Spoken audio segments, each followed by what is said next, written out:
প্রিয় শিক্ষার্থী, আজকে আবারও একটি নতুন ভিডিও টেট 2017 প্রশ্ন ভুল মামলার গুরুত্বপূর্ণ আলোচনা। প্রথম বিষয় রয়েছে টেট 2017 প্রশ্ন ভুল মামলায় যারা এখনও পিটিশনার হননি তারা কিভাবে পিটিশনার হবেন। 2 নাম্বার হচ্ছে টেট 2017 প্রশ্ন ভুল মামলায় শিক্ষার্থীদের পজিটিভ দিক কী রয়েছে। 3 নাম্বার প্রশ্ন ভুল মামলার শুনানি কবে রয়েছে। এই যে 3টে প্রশ্ন আমরা এখানে দিয়েছি, বিষয় হিসাবে দিয়েছি আমি, এই 3টে প্রশ্ন নিয়ে আলোচনা হবে। আপনারা ভিডিওটা অবশ্যই প্রথম থেকে শেষ পর্যন্ত দেখবেন। আশা করছি যে অনেক ইনফরমেশান আপনারা এই ভিডিওর মধ্যে দিয়ে পাবেন।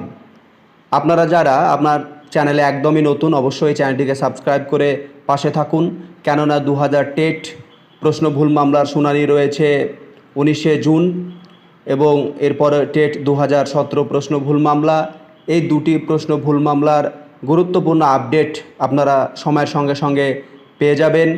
এছাড়াও প্রাইমারি সংক্রান্ত আপডেট পেতে বা 2023-এ যে টেট পরীক্ষা হয়েছে তার যে চ্যালেঞ্জ প্রশ্ন, তার সিদ্ধান্ত নিতে বা কী করবেন না করবেন এই ব্যাপারেও আমার সঙ্গে আলোচনা করতে পারেন, অসুবিধা হবে না। যে কোনো সময় আমার সঙ্গে যোগাযোগ করতে পারেন, আপনাদের জন্য আমি সর্বদা রয়েছি। প্রথম যেটা রয়েছে যে টেট 2017 প্রশ্ন ভুল মামলার যারা এখনও পিটিশনার হননি তারা পিটিশনার হতে চাইলে অবশ্যই এই যে নাম্বারটা দেওয়া আছে এই নাম্বারে হোয়াটসঅ্যাপ করবেন, কল করবেন না, হোয়াটসঅ্যাপ করে সমস্ত বৃত্তান্ত জেনে নেবেন। আপনারা অনেকে ভাবছেন যে পিটিশনার হব না, তবে বলে রাখি যে পিটিশনার হলে অবশ্যই আপনাদের লাভ রয়েছে। আপনারা হয়তো ভাবতে পারেন যে সকলের নাম্বার বাড়বে, সেখানে আমি পিটিশনার কেন হব। কথা হচ্ছে একটা কেস লড়তে গেলে অনেক খরচের ব্যাপার রয়েছে।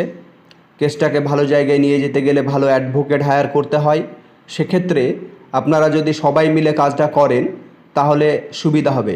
আমরা জানি যে টেট 2017 প্রশ্ন ভুল মামলায় যে 21টা প্রশ্ন রয়েছে সেই 21টা প্রশ্ন তার অ্যান্সার কি পর্ষদকে দিতে বলা হয়েছিল, টাইমে দেওয়া হয়েছিল, সেই টাইমের মধ্যে পর্ষদ সাবমিট করতে পারেনি। সেক্ষেত্রে রাজশেখর মান্তা স্যার দায়িত্ব দিয়েছিলেন ভাইস চ্যান্সেলর, যাদবপুর ইউনিভার্সিটির ভাইস চ্যান্সেলরকে।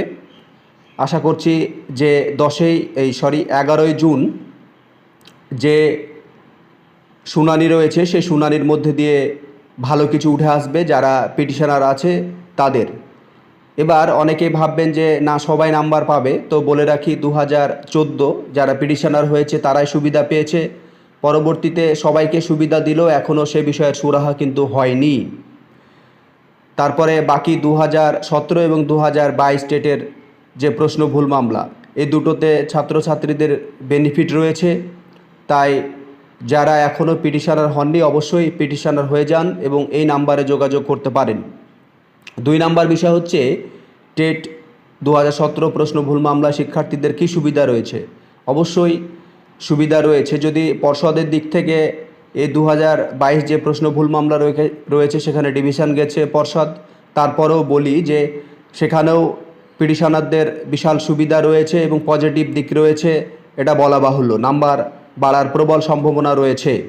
সেক্ষেত্রে টেট 2017 প্রশ্ন ভুল মামলায় শিক্ষার্থীদের পজিটিভ এই যে পর্ষদের দিক থেকে ব্যাপক দুর্বলতা প্রকাশ পেয়েছে, তাদের যদি তারা যে বক্তব্য দিয়েছে যে আমরা আমাদের বিভিন্ন টিম গঠন করে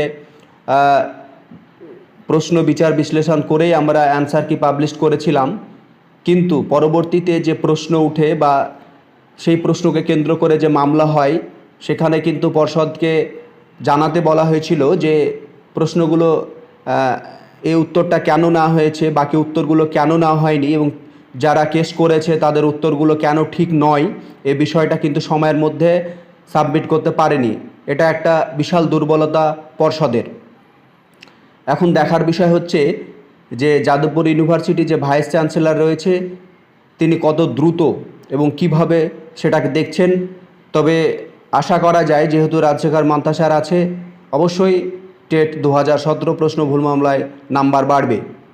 আর শুনানি তো বুঝতেই পারলেন কবে রয়েছে, 11ই জুন শুনানি রয়েছে। এই শুনানির দিকে আমরা চোখ রাখব। অবশ্যই ভালো কিছু উঠে আসবে 11ই জুন, এটা আমরা আশা করছি। তো এই যে 3টে বিষয় ছিল, এই 3টে বিষয় আপনাদের জানানো হলো। আপনারা যারা এই কেসের সঙ্গে যুক্ত হতে চান তারা এই নাম্বারে যোগাযোগ করবেন বা আমার সঙ্গে যোগাযোগ করবেন, অসুবিধা নেই। আপনাদের জন্য সর্বদা আমি আছি এবং থাকব, অসুবিধা নেই। আপনাদের প্রাপ্ত নাম্বার আপনারা পাবেন। অনেকে রয়েছে 2017 সালে 2-4 নাম্বারের জন্য পাস করতে পারেনি। অনেকে হয়তো ভাবছেন যে দাদা আমার তো অ্যাডমিট সব হারিয়ে গেছে, কোনো কিছু নেই। তবে বলি, নাম্বার যদি বাড়ে আপনাদের পিটিশনার হয়ে, তাহলে অবশ্যই আপনাদের নাম লিস্টে থাকবে। পাশের লিস্টে নতুন করে যে লিস্ট বেরোবে সেই লিস্টে অবশ্যই নাম থাকবে। আপনাদের সমস্যায় পড়ার কোনো কারণ নেই, আপনারা অবশ্যই বেনিফিট পাবেন। সকলেই ভালো থাকবেন। আজকে এই পর্যন্তই রইল। পরবর্তী আলোচনা শুনানি কি হচ্ছে তার মধ্যে দিয়ে হবে।